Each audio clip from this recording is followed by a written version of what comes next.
I'm Reg Davis. I've lived all my life in Rhuddlan and I'm nearly 89.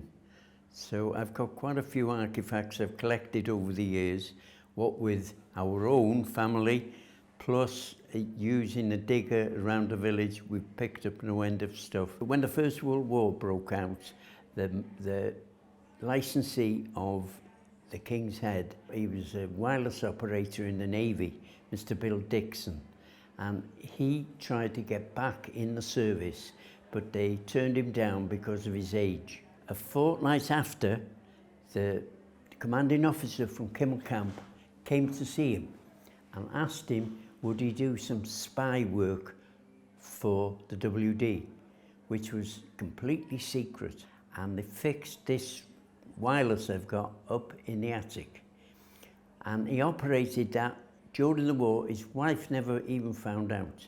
And he caught in Rhuddlan 2 nests of spies, which was recorded after the war in the paper, as well as he was picking up German craft in the Channel and in the Mersey. After the war, and he closed down there, he asked me would I like the radio, among a lot of other stuff, and this is the radio I've got today. I've been involved in the church since I was a young lad. We used to go to Sunday school first.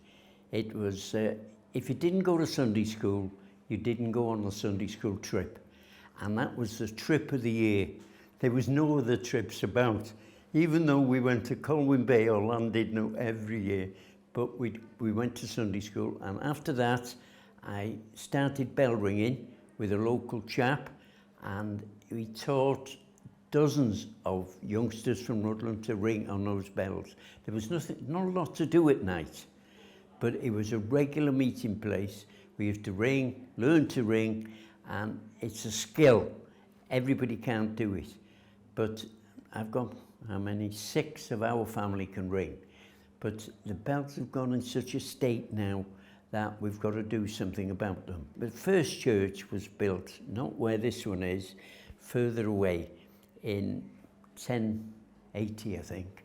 And Edward I decided to move it because it was in the way of the castle. How, I don't know, but that's in the records. And he moved the church to the present place where it is now, which in 1301. And it was built up properly and everything. But in 1400, the Welsh invaders invaded it and set it on fire. And it burnt down pretty well. So after this, it was built up again slowly over the years. And there were a few alterations made to it, which the first church had a level floor. You came in off the driveway straight, but there was a feeling within the church that the congregation should look up at the altar. So they decided to dig the church out. What a job in them days. No diggers, no nothing. And they dug it out. It took about 3-4 foot and carried it all outside and tipped it down the bank. And then they put a new floor. But there's 3 steps to go down now, so that you look up at the altar. But I was doing electric work. I was putting a cable in for the floodlights in church. And they've tipped the soil on top of graves. And the soil was that high on top of the graves. And then they've put another grave on top. I couldn't believe it.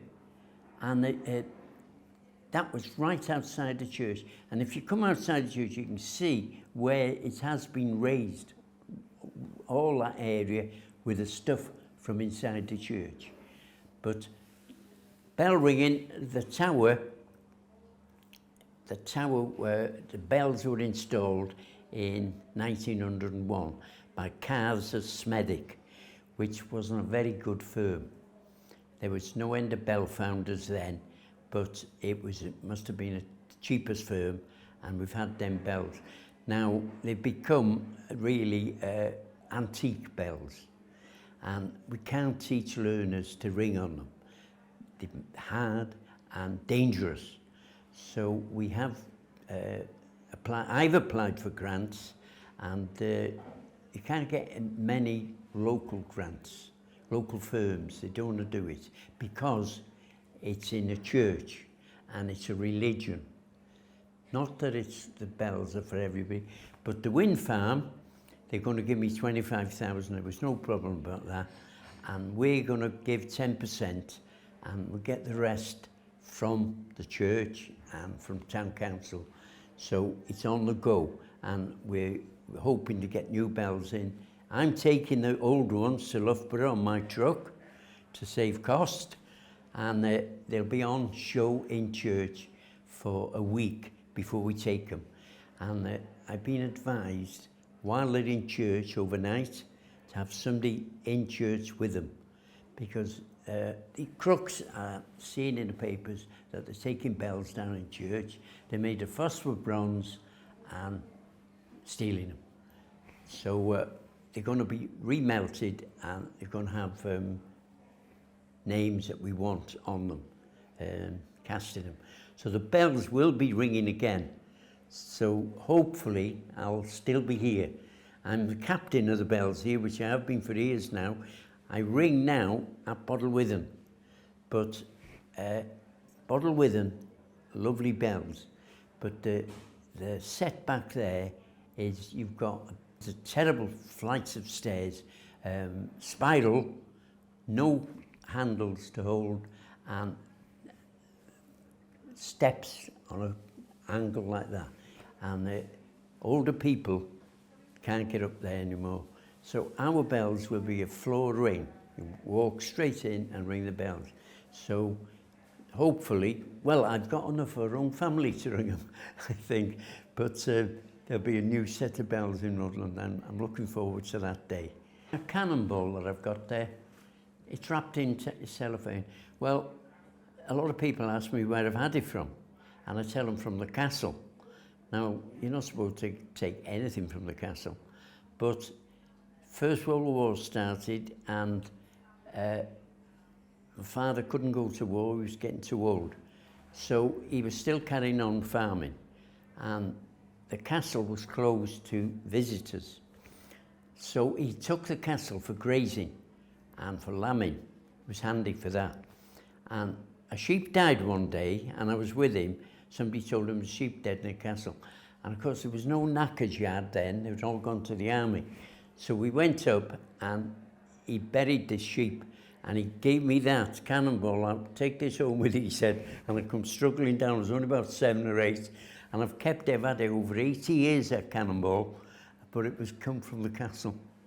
But I've got a lot of old stuff of Rhuddlan, which I've got engines made in the local foundry. Well, they're big. I've fetched them here before, but you need a big space to show them. I've got one Corbett Williams engine that's never been out of the village. It's 6 horsepower, it's a big thing, big flywheels. The local bakery, which is right next to here, they bought it to turn the mixing bowl. And they kept it until electric came through Rhuddlan. And my father, who had the butcher shop over the road, he bought it, and he had it on his saw bench, sawing logs in the back. And it still runs. And it's got Corbett Williams Rhuddlan. It's in the original paintwork. It was all painted by hand. Ladies used to do the painting. And the other thing I've got there is a plaque, you'll see, with this hut. Now, it's from where this building is now. When they started pulling it down, my father decided he wanted timber. So we came here, I was only a young lad, getting timber, and that was on one of the doors. It's been made in the foundry, that, and it's all done, so I've kept that, I've got that screwed up.